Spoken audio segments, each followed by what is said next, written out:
Ini rupanya Pak, secara politik ya, Pak Mulyono itu semakin parah mainnya.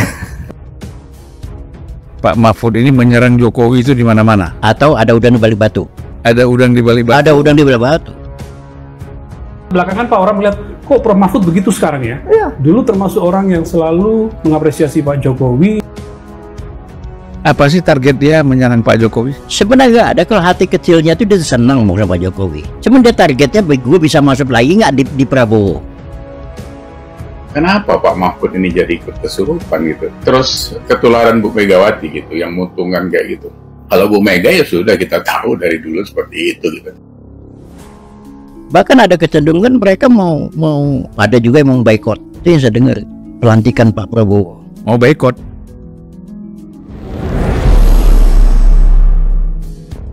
Di kesempatan itu, Kanjeng Norman membeberkan soal niat Mahfud MD ya, yang sebenarnya ada maksud terselubung tertentu ya, bisa dibilang ada udang di balik batu. Di sisi lain, Ilyas Supriyatno juga memberikan tanggapannya kepada Mahfud MD ya. Dia menyebut Mahfud MD dan Megawati tidak ada bedanya. Ilyas juga menyebut Megawati tidak menghargai hukum ya. Dia bertindak atas pemikirannya sendiri. Dan untuk lebih jelasnya, mari kita simak sama-sama video berikut ini. Ini rupanya Pak, secara politik ya. Belakangan Pak orang melihat kok Prof Mahfud begitu sekarang ya? Iya. Dulu termasuk orang yang selalu mengapresiasi Pak Jokowi begini-begini, tapi kok apa karena dia kalah Pilpres, bukan karena itu ya? Buat Anda sama teman-teman Enggak, kan saya meyakinkan dulu publik, saya menerima kekalahan ini. Begitu divonis, saya menerima kekalahan ini. Itu untuk meyakinkan publik dulu bahwa secara hukum saya sudah oke. Tapi sekarang sebagai warga negara, saya melihat kok seperti ini nih. Selamat sore rekan-rekan. Kita lanjut ngerespon situasi yang makin tidak kondusif dibuat oleh orang-orang yang harusnya mereka yang berlatar belakang berpendidikan, titelnya sepanjang-panjang itu akademisi dan sebagainya. Kalau orang-orang yang berceloteh selama ini kelas-kelasnya E.F. Saifullah, Refli Harun, sudahlah kita nggak usah anggap itu karena memang itu sudah rusak dalam, kata orang Medan. Nah, ini 1-2 hari ini saya lihat malah videonya Pak Mahfud yang justru menyerang Pak Jokowi sampai mengatakan Pak Jokowi itu bisa dilengsarkan seperti Soeharto. Ini dasarnya seperti apa? Kenapa Pak Mahfud ini jadi ikut kesurupan gitu? Soeharto tuh case-nya beda bos gitu. 32 tahun kita seperti itu, masa Bapak lupa? Masa Jokowi terus bisa makan seperti itu gara-gara beliau tidak mendukung PDIP, terus menjadikan Gibran sebagai mendukung Gibran untuk wapresnya Pak Prabowo dan 02 menang. Masa kok terus marahnya seperti itu? Terus ketularan Bu Megawati gitu, yang menguntungkan kayak gitu. Kalau Bu Mega ya sudah kita tahu dari dulu seperti itu gitu. Makanya kita nggak pernah respect sama dia. Kalau orang-orang PDIP ya silakan menjadi kader partai, itu urusan orang partai gitu. Kalau kita ini kan nggak ada urusannya gitu. Jadi mana yang baik untuk negeri ini ya itu yang kita dukung. Makanya kenapa 02 itu menjadi menang 58,8% itu ya karena memang itu pilihan rakyat, nggak bisa ditolak. Jangan dipriming dengan kecurangan, dengan segala macam. Sudah dicoba ke MK, kalah, sekarang ke PT UN dan sebagainya. Jadi seperti yang dikatakan almarhum Gus Dur, benar. Jadi Bu Megawati itu nggak pernah menghargai hukum. Jadi dia dengan pikirannya sendiri saja ke jalan, ya kan? Tapi ya silakan sajalah, karena kita juga nggak mau buang-buang waktu ngurusin orang yang berpikirnya culas seperti itu. Pokoknya kalau ngantem Jokowi, itu baru seksi kan gitu. Nah, ini yang terjadi sekarang ini. Bahkan ada kecenderungan mereka mau ada juga yang mau boikot. Itu yang saya dengar, pelantikan Pak Prabowo. Mau boikot? Bagaimana caranya? Ya, nggak tahu lah itu. Seperti itu. Aneh juga ya.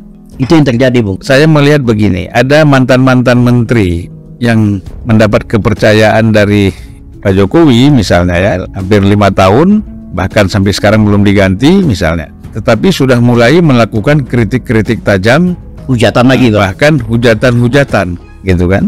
Kepada Pak Mahfud ya. Ya, Pak Mahfud MD yang paling keras.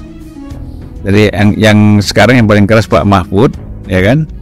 Dia kan mundur dari kabinet bukan diberhentikan, tetapi karena dia menjadi cawapres kan gitu. Otomatis dia biar lebih fair, netral, dia mengundurkan diri. Tapi kan sekarang kalau kita lihat tiba-tiba mendadak Pak Mahfud ini menyerang Jokowi itu di mana-mana. Atau ada udang di balik batu. Ah, itu makanya Itu cara. Itu satu cara. Ya kan ngegebuk dulu, ya kan, nanti gue dapat jatah. oh gitu. Mahfud siapa nggak kenapa? Ya, Mahfud. bagaimana ceritanya nih? Coba Pak Mahfud itu jadi bersikap seperti itu, Bisa jadi ada udang di balik batu. ada udang di balik batu. Kalau orang-orang politik itu begitu. Tapi saya yakin dan percaya ya, rakyat Indonesia itu 80% suka dengan Pak Jokowi. Itu kan hasil survei. Ya, dan sampai sekarang. Yang nggak suka ini kan yang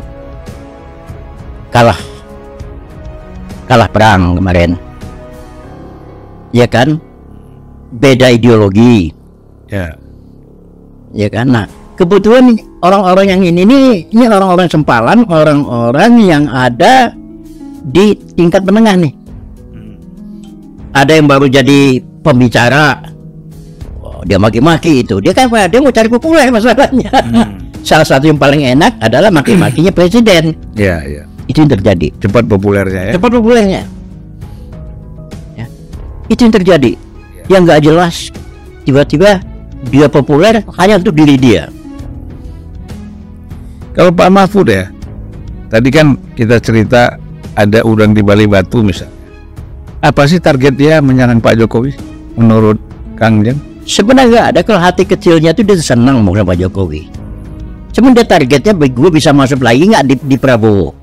Tapi kan nggak mungkin dong. Dah. Kalau dia udah nyerang Pak Jokowi mana Ya, mungkin namanya masuk politik, bagaimana? Politik kan 1 tambah 1 bisa 4, bisa 0. Itu yang saya lihat. Jadi kayak seperti Mahfud, seperti yang lain. Seharusnya ya, menteri-menteri ini yang ikutnya Pak Jokowi seharusnya mempertanggungjawabkan hasil kerjanya ke masyarakat. Ini loh hasil hukum dan HAM selama 10 tahun. politik, hukum dan HAM. Ya, begitu juga ekonomi, Ya. begitu juga sosial, begitu juga infrastruktur. Jangan Pak Jokowi semua yang ngomong. Ini kesempatan mempertanggungjawabkan hasil kerjanya. Kenapa? Karena ini berkesinambungan. Biar masyarakat tahu hasilnya udah seperti apa sih 10 tahun ini Pak Jokowi. Tapi kan menteri-menteri nggak ada yang ngomong ya. Nah, inilah yang saya sesalkan.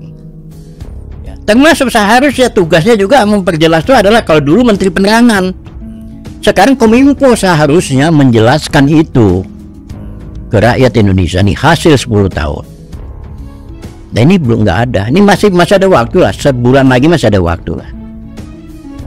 Yang apa yang isu-isu yang keluar yang beredar itu di luar.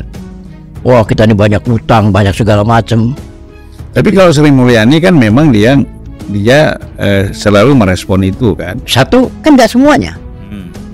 Nggak semua seperti Kak Sri Mulyani. Yang lain, menterinya nggak ada. Jadi akhirnya Pak Jokowi aja ngomong ini keberhasilan seperti ini. Menterinya ngapain? Ini mohon maaf ya, saya kritik. Nggak apa-apa lah. Ya, Dan perlu dikritik kan. iya. Kenapa? Kalau semua menteri bicara, karena ini kan banyak yang dikerjakan. Satu contoh misalnya, waktu Pak Jokowi jadi presiden, dulu kan desa kan nggak pernah dibantu. Begitu Pak Jokowi jadi presiden, desa itu dibantu setiap tahun itu 1 miliar. Ya, ada yang 2 miliar dapatnya. Nah, itu ada sekitar 366.000 jalan desa itu udah dibangun. Itu kepentingan rakyat. Itu desa aja. Ya, apalagi ada 50 pelabuhan dan bandara baru. Itu yang dikerjakan oleh Pak Jokowi selama dekade ini. Lalu apalagi tol, belum jalan-jalan nasional yang rusak, yang apa dibagusin sama Pak Jokowi. Seperti kayak di Lampung, ya, orang protes ini jalan kayak kubangan apa laut itu kan, Pak Jokowi sidak ke sana. Semua jalan-jalan nasional dibagusin lagi semua. Artinya Anda harus lihat itu. Nah, sebenarnya yang menjelaskan gini sebenarnya harus menteri-menteri. ya menteri menjelaskan untuk masih ya keburu lah. Misalnya kalau kita tuh laporan akhir tahun lah. Kali ini kan laporan akhir masa jabatannya Pak Jokowi, itu menteri yang bicara. Ya, nah tapi menteri nggak semua menteri seperti kayak Sri Mulyani, kayak PUTR bagus,